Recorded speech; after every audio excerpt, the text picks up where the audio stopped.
Баарыңарга ысык салам туугандар, кубанычтамын кайра көрүшкөнгө. Келгиле анда биздин сабактарыбызды уланталы тахограф жөнүндө. Көп суроо болуп атат, туугандар суроо берип атышат, кандай бул эмне депчи бир маанилүү бир кыйынчылык пайда болуп калат биздин туугандарга жаңы келип документ алып, окуп, биринчи рейске чыкканда өзүнүн машинеси менен бир жума болобу, бир ай болобу, 2 ай болобу ушинтип кыйналган туугандар бар. Эмне себептен? Себеби деген ишке чыкканда логисттер, диспетчерлер тапшырмаларды телефон менен, СМС менен ыргытат. Же болбосо Transix деген компьютер бар кээ бир фирмаларда, машинеде эле. Ошол компьютерга тапшырмалар келе берет да. Тапшырмалар келгенде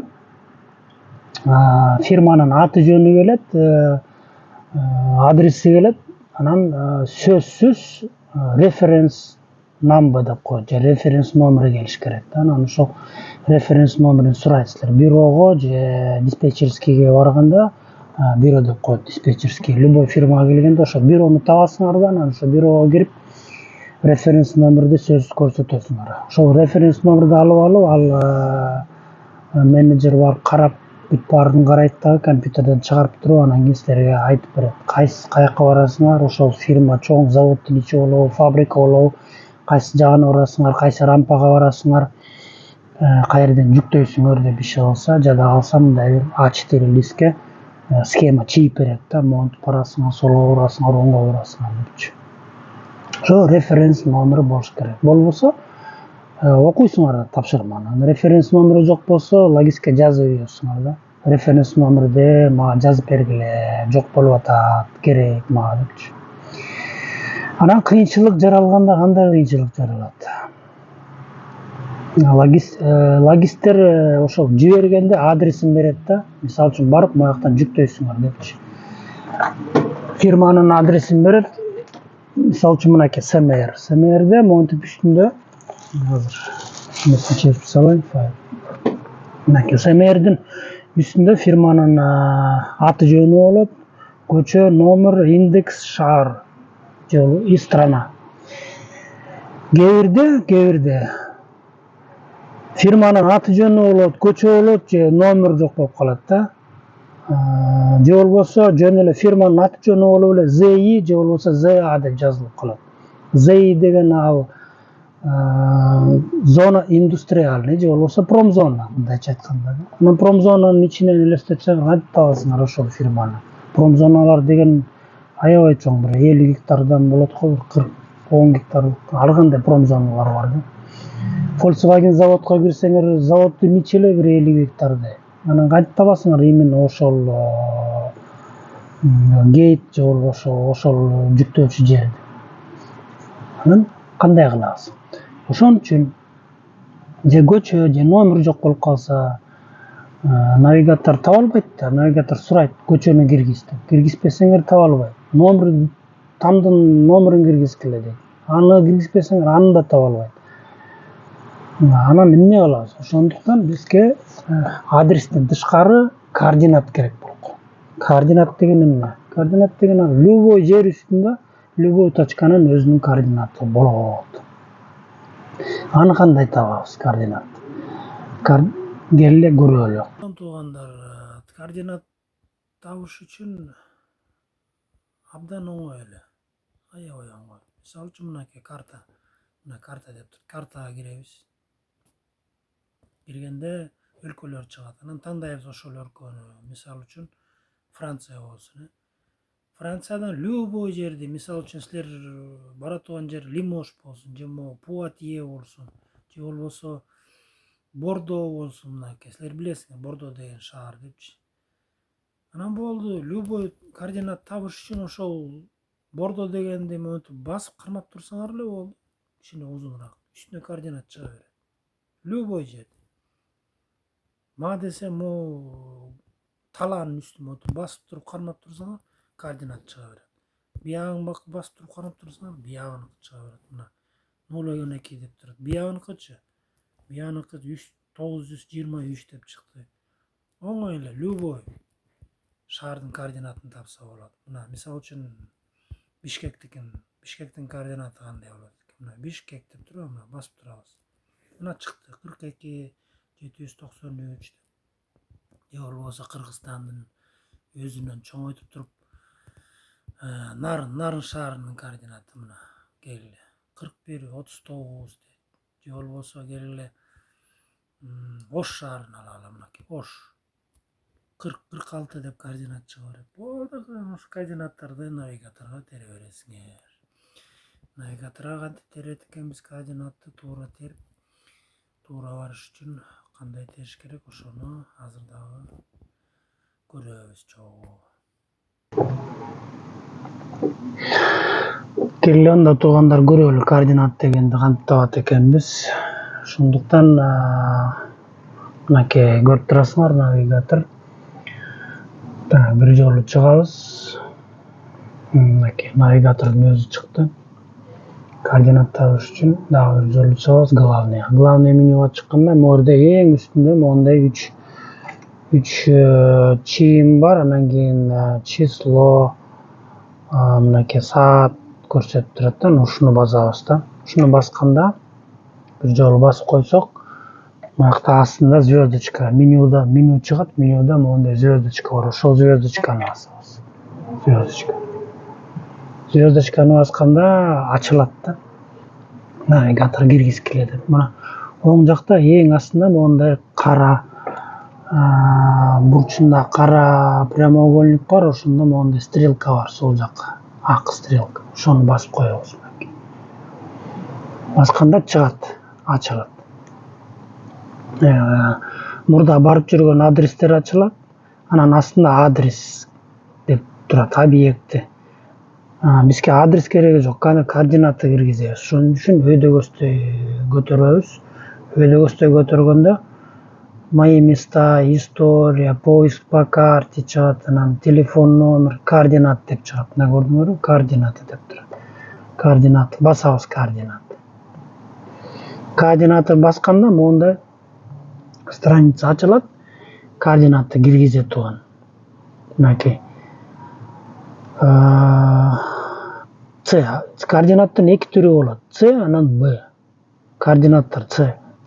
Мынакей көрүп турабыз, С 51, анан чекит 52 89 1. Чекиттен кийин 1 2 3 4 5 эле цифраны алып койсоңор болду, монтип окей деп күйүп калат астында. Ошондо эмкисине өтөсүңөр да. Ошондуктан монтип киргизесиңер. Ц'ни киргизесиңер дегенде. Келгиле өчүрөлү дагы, анан кийин Ц'ни киргизели кайрадан. Менде бир фирманын координаттары бар, ошону киргизип көрөлү. Өчүрүш үчүн бул жерде моундай бир өчүргүч бар, ошону баса берсек, тегенен көрүп турасыңар, өчүп атат. Тияга. Ц'ни эле калтырабыз. Анан киргизебиз. С. Францияныкын киргизебиз, Шамбон деген шаар экен. С 45 дейт, мынакей. 45. Чекитти сөзсүз алабыз. 38 75 3. 38 75 3. Мына көрдүңөрбү? Окей пайда болуп калды астында. Ц'ни киргиздик, мынакей окей пайда болуп калды. Окейди басып коебуз бир жолу. Б'ни сурап атат, көрдүңөрбү? Мына кайра. Эми Б'ни сурап атат. Бирок бизге башка Б киргизебиз, ошондуктан муну өчүрөбүз. Же туура эмес алып алсак, кайра өчүрүп койсок болот да мынакта. Анан ала беребиз, тере беребиз. 6 3 9 деп туура эмес болуп калдыбы, өчүрөбүз. Кайра алсак болот. 2 3 эчтеке болбойт, өчүрсөңөр болот да. Б Францияныкы 4 экен. 4. Б'нин координаты бир эле цифра болот. Б бир эле цифра 4. Анан чекит сөз жок. Чекит 30 27 26. 30 27 26. 27 26. 6 мынакей. Окей деп жандым, буякта көрүп атасыңарбы? Окей деп жанып калды. Окейди басып коебуз бир жолу. Старт деп жанып калыптыр, даже көрдүңөрбү? Старт. Стартты бастык. Болду, анан кийин длина, ширина, высота ал бүт нормально, бир жолу текшерип алабыз. Оси 5, предельно допустимая масса 40, нормально. Окейди басып коебуз. Планирование маршрута. Часть заполнения, маршрут проходит по дорогам без покрытия деп турат. Эми окейди басып коебуз. Макул деп түшүнөт. Издеп атат, маршрут терип атат азыр. Терип берет.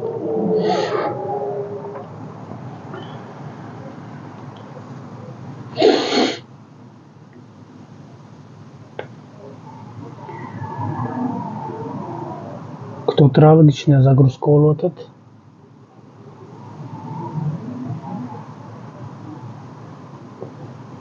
Навигатор алганда сөзсүз жаңы навигатор, именно навигатор алып алсаңар жакшы болот. Же болбосо Samsung планшет менен пайдалансаңар болот да. Программаны качать этесиңер. Меники мисалы үчүн ушул iGo деген навигатор турат азыр. Мынакей ачылды. Көрдүңөрбү? Моягында уже көрсөтүп турат мынакей. 878 километр, 23:47 барат экенбиз, азыр жылсак 11 саат 34 минут алат экен да убакыт ошо жетиш үчүн. Көрүп турабыз, ушинтип ачып берди. Болду, анан кийин ушул ачылган маршрут менен кете берсек болот. Точно алып барат, координат деген так точно ордун алып барат. 5-10 метр көп болсо айырмасы болот да, бирок убагында точно алып барат. Ошондой туугандар.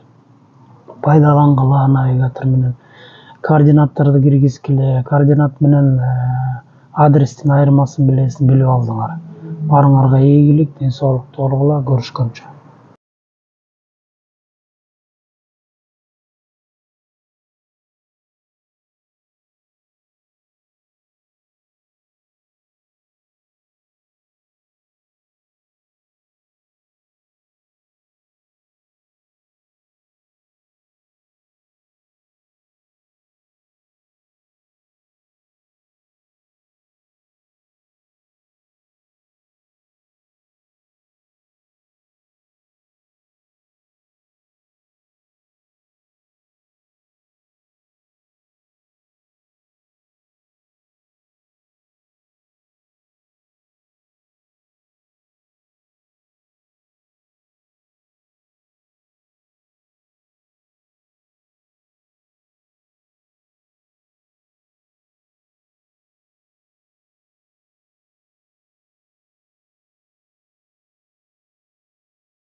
Болду, анан кийин ушул ачылган маршрут менен кете берсек болот. Точно алып барат, координат деген так точно ордун алып барат. 5-10 метр көп болсо айырмасы болот да, бирок убагында точно алып барат. Ошондой туугандар. Пайдалангыла навигатор менен. Координаттарды киргизгиле, координат менен адрестин айырмасын билип алдыңар. Барыңарга ийгилик, ден соолукту болгула, көрүшкөнчө. Ошентип туугандар, биз координат деген менен таанышып алдык. Адрес менен координаттын айырмасын билип калдыңар. Адрес толук болбой калса, анда координатты картадан, приложенияден терип эле, алып эле навигаторго киргизип терип туруп, координат менен барсаңар, так ошол ордуна барасыңар да, бир 5-10 метр менен айырмалык менен. Барыңарга ийгилик, ден соолук, көрүшкөнчө, ысык салам.